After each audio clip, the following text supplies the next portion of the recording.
We fail over and over and over and over again. Deaths, seconds too slow for the speedrun, one collectible short, an upgrade incomplete. There are so many ways that we can fail a trophy we're trying to earn, and many times this is wherein lies our fun. But the feeling of these failures varies so much that the same type of trophy failure can lead us to having completely contrasting feelings about it. Take a look at speedruns, for example, against wave survival, for instance. Speedrunning a whole game is brutal, but most of the time with a speedrun, you're looking at 3 to 5 hours, and most games allow this to be done over as many sittings as you wish. But when you get to the end, the feeling isn't usually exhaustion, is it? If you fail, it's usually a sense of frustration, but with either a save point to go back to where you think you can make up the time, or if it's just an individual level that you're speeding through, then simply reloading. Frustrating to be sure, but vastly different from the exasperating agony of aiming for, say, Survival Wave 20 in the Streets of Rage 4 DLC and dying in Wave 19. Or to another extreme, a one-sitting no-death run of Mine Laban in Wolf 2, knowing that if you lose your life, you start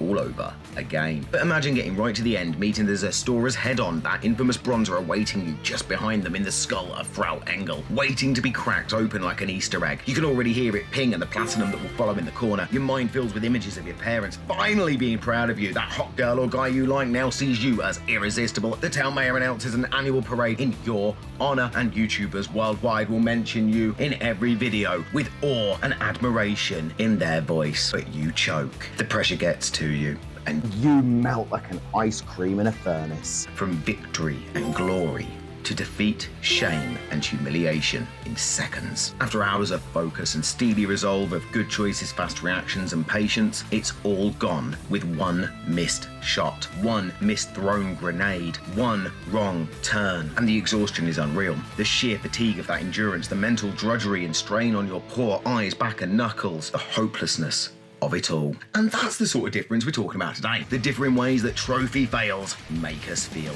So let's go. Death is your gift. We start with the common cause of any gaming and trophy hunting failure: death. Of course, death is as much a part of video games as it is reality, with all of us destined to die. Let's cheer things up with a mini montage.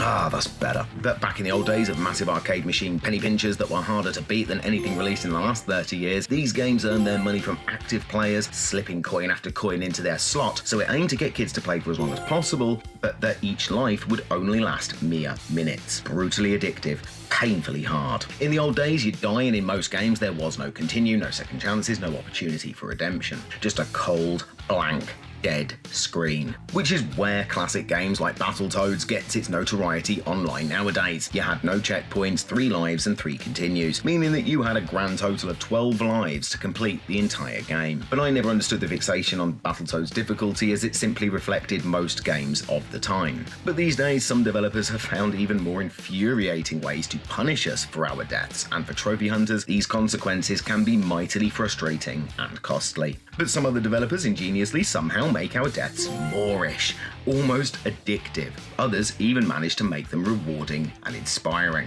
Souls and Souls-likes are infamous for their grueling difficulty and ruthless punishments for failure. In Bloodborne, only your first death is free. After that, they're going to cost you, and they cost you dearly. Your blood echoes are dropped wherever you died, and depending on how close to the area boss you are, that can be a grueling setback, especially if you're storing them up for a big stats upgrade. You see, with blood echoes in Bloodborne, they not only upgrade your weapon, but they also buy you consumables and level your stats up. They are absolutely vital to progressing your character and your equipment in the game. So if you have to go back all the way through an area that just battered you black and blue to find them, searching through every obstacle you just got through, every enemy you vanquished, and discovering the thing that killed you, and having to kill it to get your precious blood echoes back, it's a lot of work. But the consumables also change as you die. The good stuff you found and wasted right away is no longer spawning, and the blood vials are only dropping when you perform a perfect kill. Not an easy thing to do when surrounded, low on health, and carrying a blunt weapon. In an act of benevolent mercy, FromSoft do allow us to keep anything we've picked up, but honestly this is nowhere near as helpful as it sounds. Of course, with all enemies bar the bosses respawning, you can simply grind yourself to being OP by running through areas and killing everything, reaching a lamp and resetting the enemies by quickly travelling back to the Hunter's Dream, rinse and repeating. But the problem with that is that FromSoft know exactly what you're doing and have everything scaled with you. So you may unlock some moves, a weapon or skill that helps you progress, but the enemies increase in HP and damage output as you level yourself up. I guess the only option is to get good or go and quit, and that's where FromSoft's brilliance in game design becomes truly apparent, because these deaths are brutal and frustrating, but they are also inspiring for so many players to go again, get further, beat that enemy, beat that boss, get those blood echoes back. And they reward you for your persistence and dedication. The boons from clearing an area and ending that big boss are the positive equivalent of your many deaths, making the game fair, challenging, and very, very rewarding. And that trophy fail feel of dying to Amygdala in the Chalice dungeon is a fury known by many a trophy hunter. Not by me, I haven't got a clue, and yes I do have the plat, and yes I did beat Amygdala, but I killed that motherfucker first attempt, and don't ask me how, I have no idea.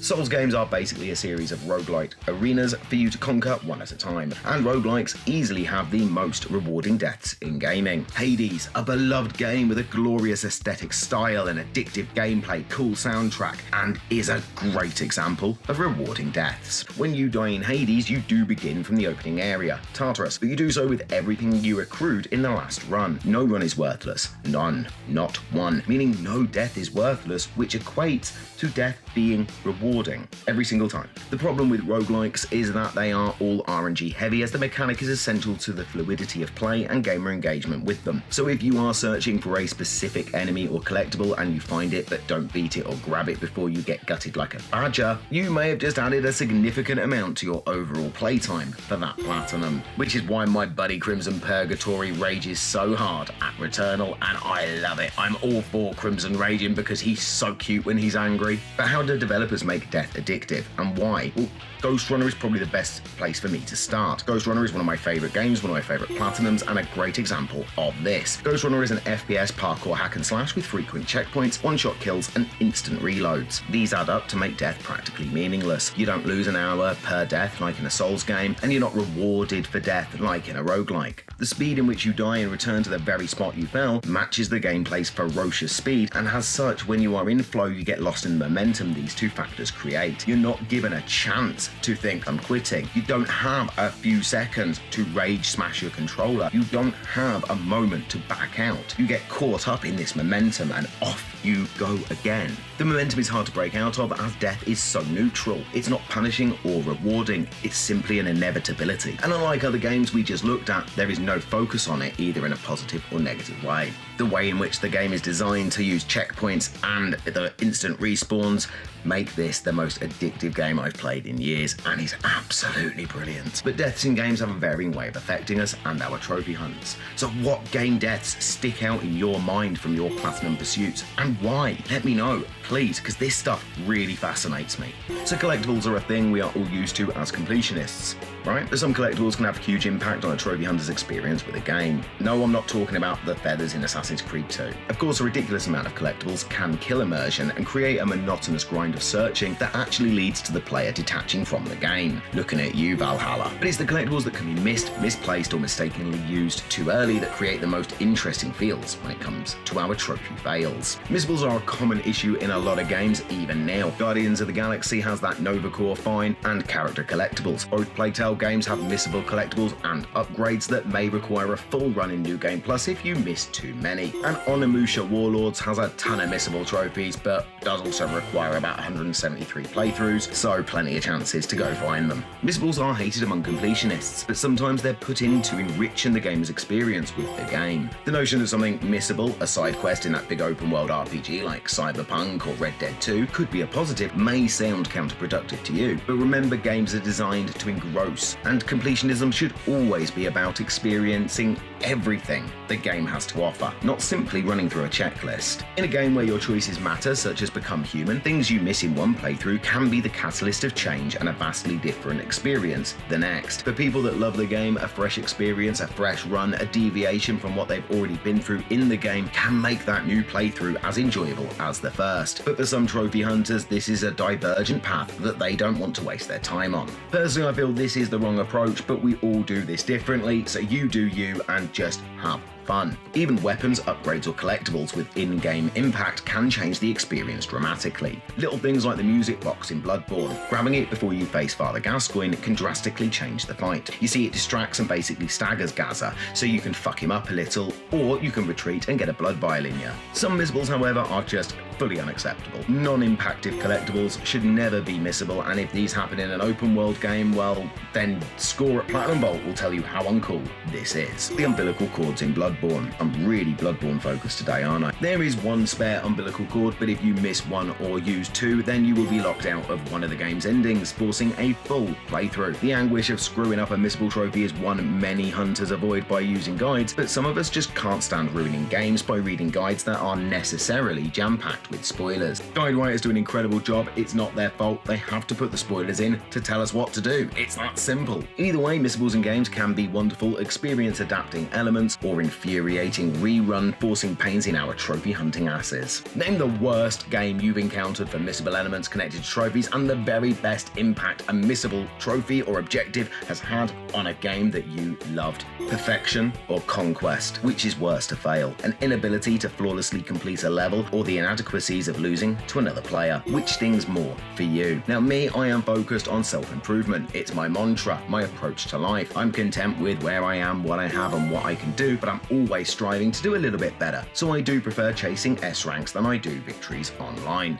But that doesn't mean I don't have a competitive streak. I certainly do, and it brings out a very ugly side in me, especially online sports games. So I avoid them, and to get the whole mad story, check out my Platinum Fails video linked in the corner and the description now. Some of these fails are utterly pathetic. Earning S ranks is seldom easy, as it should be. If S ranks are rewarded for perfectly completing a stage, then its difficulty should reflect the player's determination to achieve it. Much like challenges that test what a gamer has learned during their time with the game, being the final test from the devs as to your progress, so too do S ranks require you to learn a game's mechanics, its enemies, and areas intimately. Streets of Rage 4 demands that you smash out S ranks in all 12 stages for the Maniac Goldie, and this is essential to earning the Platinum due to the 5 million lifetime score that you have to accrue for the Bleeding Knuckles Goldie. You'll need to complete each level without losing a life, doing maximum damage in every area, and beating the boss as quickly as possible, and all of this without using your star moves, because each star is worth 500 points, and you should have 2 or 3 of these minimum at the end of each stage, which is generally 5 to 15% of your required total. Try not taking any damage, because food items also reward points, but only when consumed at full health. Money bags and arcade machines that lead to secret retro levels are also huge points wins if you are struggling. But I got the Streets of Rage 4 Platinum, so it can't be that tough. But I do hear that the DMC5 equivalent trophy really is. Now you have to take Dante to not only S rank every level, but do so on every single difficulty. You see, difficulties are not exactly conventional in DMC, and they alter the game in varying ways that require different approaches. PvP, however, doesn't test a resolve in repeating levels over and over trying to master them, but rather a completely random opponent with every single game being different somehow. But that pales in comparison to the Protect This World Together Goldie in Power Rangers Battle for the Grid. But even that pales in comparison to the real difficulty of rising through the ranks of Street Fighter V's PvP ladder to earn the Let's Fight Someone Strong Goldie. I don't know why I said it like that. I'm so sorry. I apologise. Now, many online games can be boosted private rooms for a group of hunters to simply let each other kill each other and win to earn an ultra rare platinum trophy. Now, you can't boost Street Fighter V, and while wins do win you points, defeat will cost you them. The worst kind of PvP trophy for me has to be 4 consecutive wins. So what do you prefer? Mastering a game level by level, dedicating yourself to a cycle of repetition that feels like you're stuck in a Bill Murray movie from the 80s, or the challenge of online competition against other people across the planet? Let me know in the comments. Be good to each other and yourselves.